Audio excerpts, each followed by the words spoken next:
everybody, welcome back to my channel.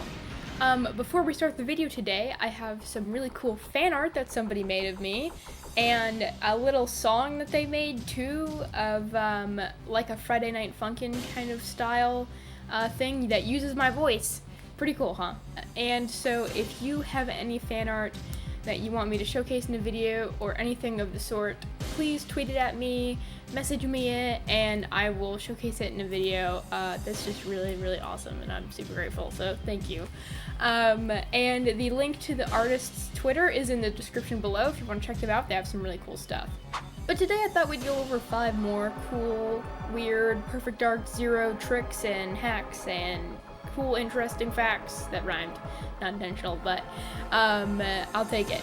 And so I have a couple lined up for me today. I just picked out 5 that I liked, just because I have so many that I thought it would be a pretty long video to keep them all in there. And the last video that I did with these did really well, and so I thought this could be a cool ongoing series with a bunch of these.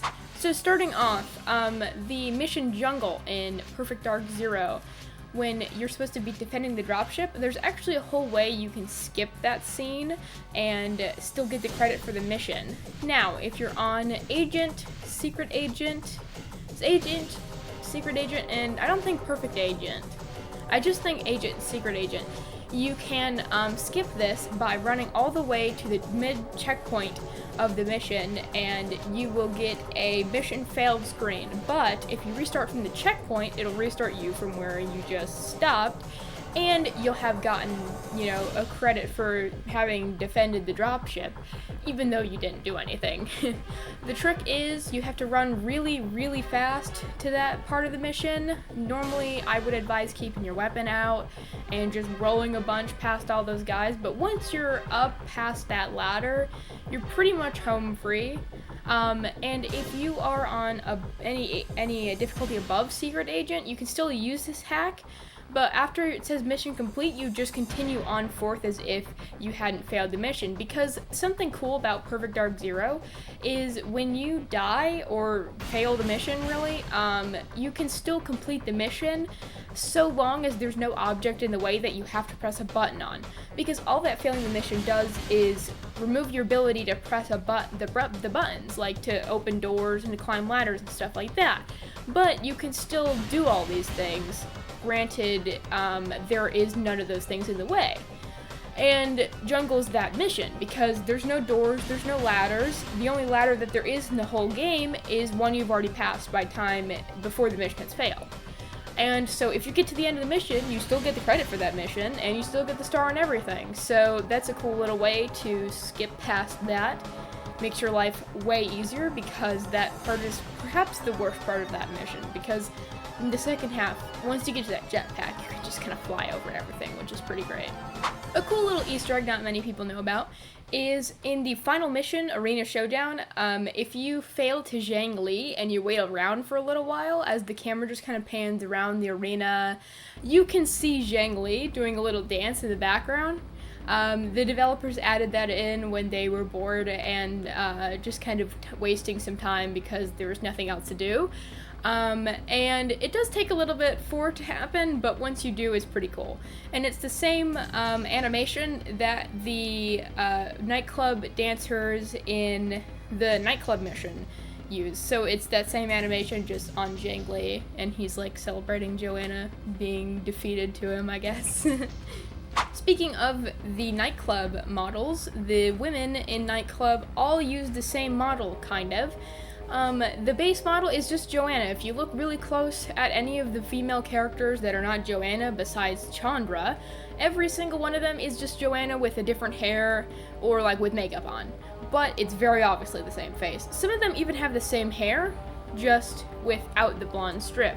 Like in Laboratory Rescue, when you meet the Plasma Girls and those girls that hold those revolvers, they have the same hair as Joanna, it's just toned down a little bit and without the strip in the front of the hair.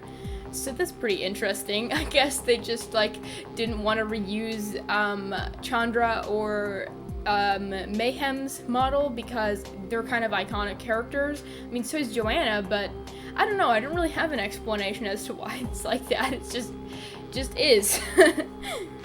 And speaking of Chandra, if you are playing Chandra in any of the multiplayer games, you may notice that Chandra uses the same scream and grunt sound effects as Joanna does.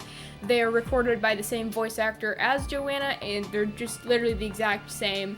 And I'm not exactly sure why this is.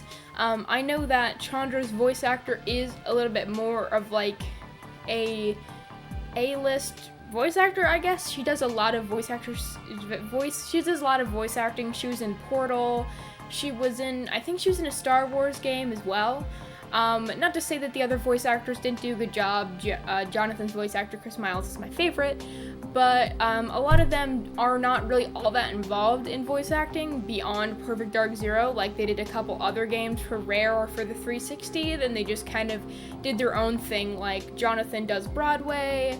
And so I wonder if Chandra wasn't like there to be paid to do this, or Chandra didn't agree to it for whatever reason. I mean, perhaps you could probably use those voice lines for quite inappropriate things, I suppose. A cool fact about Mayhem is that her original design, created by Will Overton, actually used to be pretty modest, and she used to have this like very long flowy black hair, but Rare really wanted her to be like super feminine and like hyper-sexualized, for lack of a better term, and like really like so early 2000s, where like the spiky blonde hair, the fierce makeup, and she's got that dress that I don't really know how it works, like it's gotta be glued on because it just defies all gravity.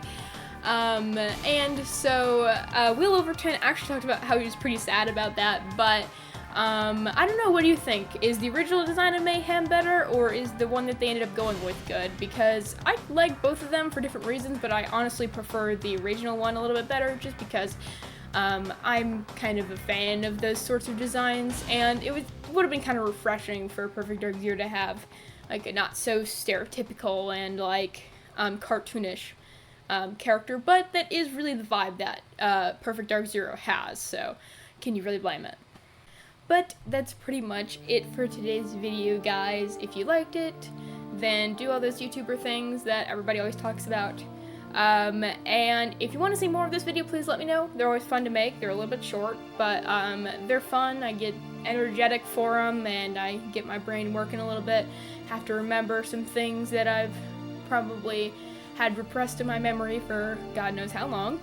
And if you have fan art or anything else you want me to showcase in my videos, please let me know. And thank you guys for watching, and have a perfectly dark day.